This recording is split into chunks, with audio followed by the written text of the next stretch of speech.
Hello everyone, it's Rachel. Welcome to my channel and to today's video.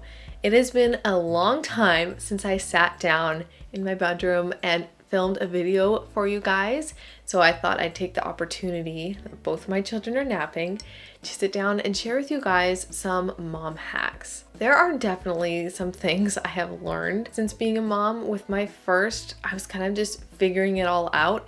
It's kind of true, the saying that your first is like a guinea pig, to try to figure out what works for you and for them and for your family. And there were definitely some things that I wanted to do differently with my second baby.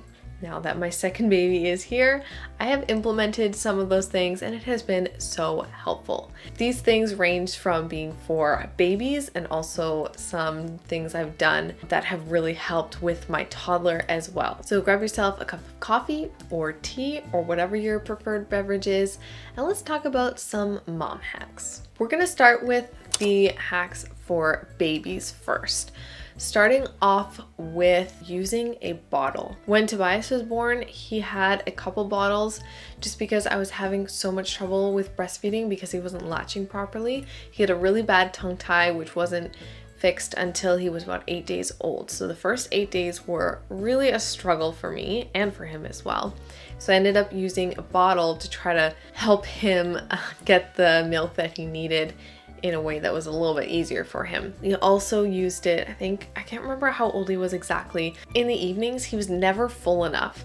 I'd give him a full feed and he would just cry and cry. We checked all the other boxes, nothing. So I tried feeding him again and then he would just cry and cry. And I was so empty, like I had nothing else I could give him.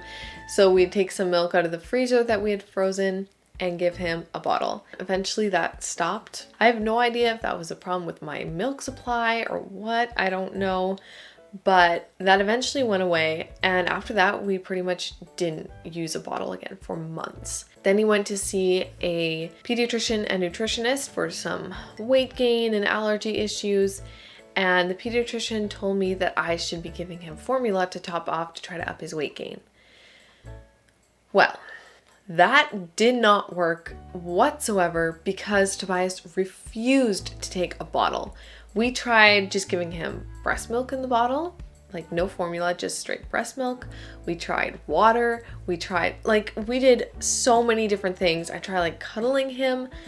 Nothing worked. He refused to take the bottle. There was nothing I could do to get him to take the bottle. So we gave up and we tried to just do what we could to up his weight gain just by giving him more solids or by breastfeeding him more. At that point, I really regretted not giving him a bottle more every once in a while, so that at that point when it was necessary for him to have a bottle, he could have taken it. So when my daughter was born, I was determined that she was going to learn to take a bottle and she was going to have one every so often and be used to it, that if ever something like that came up again, she would take a bottle, no problem. That is something that I'm going to do with future babies as well. One reason I didn't really want to give it to Tobias in the first place was that I'd heard there can be like nipple confusion, or if they take the bottle then they don't want you. I've never really found that to be an issue because I always breastfeed more often. The bottle is just something Esme gets occasionally,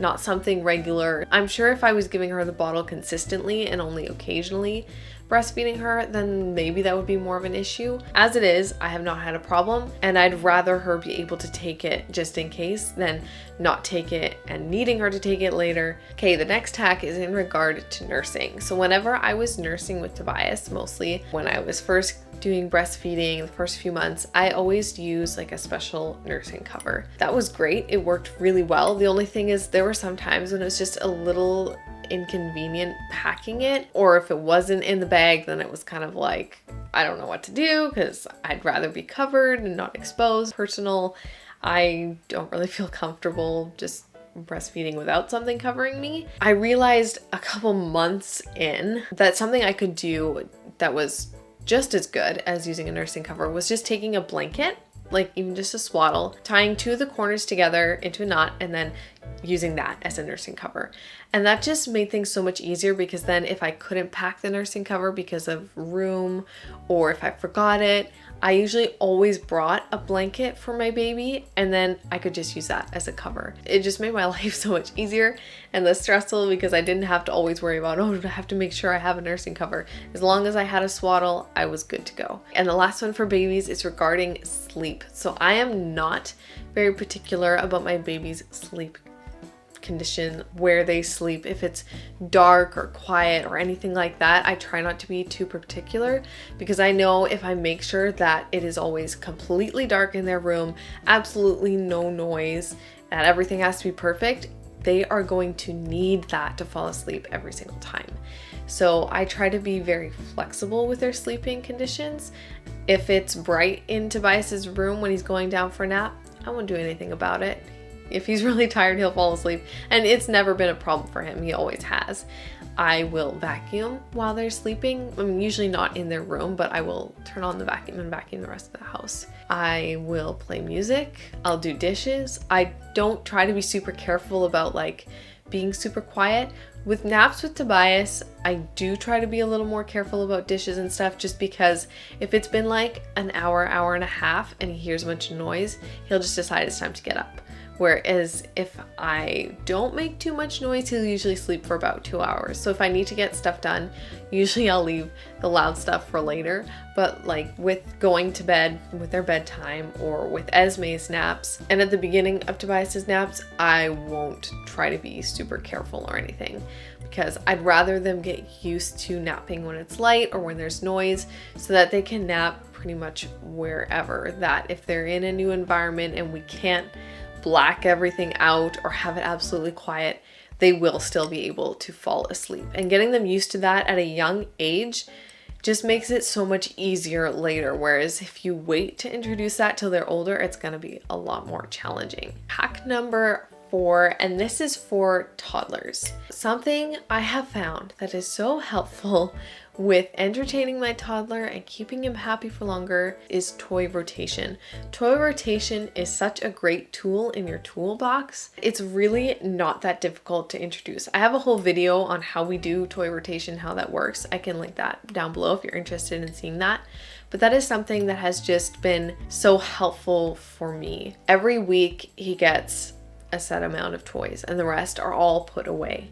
And then the next week I'll pull out a bunch of other toys and swap them out. And so it's like he's getting new toys each week. I mean, he remembers them, he's played with them before, but just the fact that he hasn't seen them in a week and now here they are, he plays so much better and he enjoys them more than if all of his toys are just out all the time, all at once. It also is a lot more mess to clean up when all the toys are out, because you have to clean up everything. And there's more chances that they won't play as well because there's just so many options. They can sometimes feel a little bit overwhelmed. So I just have a couple toys that I put out on his play shelf each week, and then I switch them up, and it's just helped so much with keeping him entertained and engaged with his toys instead of being bored because it's the same toys he's had out for months and nothing new. And the last one is to get your toddler involved in cleanup. My toddler, he makes messes. That's just a normal thing. Toddlers make messes. But something that can help you and them is getting them to clean up the mess either on their own, depending on what it is, or with you. If Tobias spills a bunch of water on the floor, instead of me going and cleaning it up, I will go get him the cloth and he will clean it up. For one thing, he loves doing this. Every time he's done and I tell him, thank you, you did such a good job, he just is so proud of what he just did. It is so sweet to see. And it also helps me out because I'm not having to go constantly cleaning up messes that he's making. There are certain messes where I will just go clean them up myself.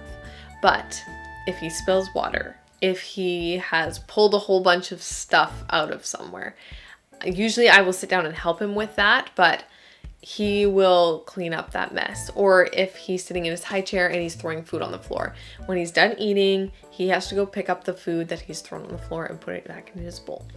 It teaches him to help out. It teaches him to clean up messes he's made. It helps me out because I'm not having to go around cleaning up all my toddler's messes.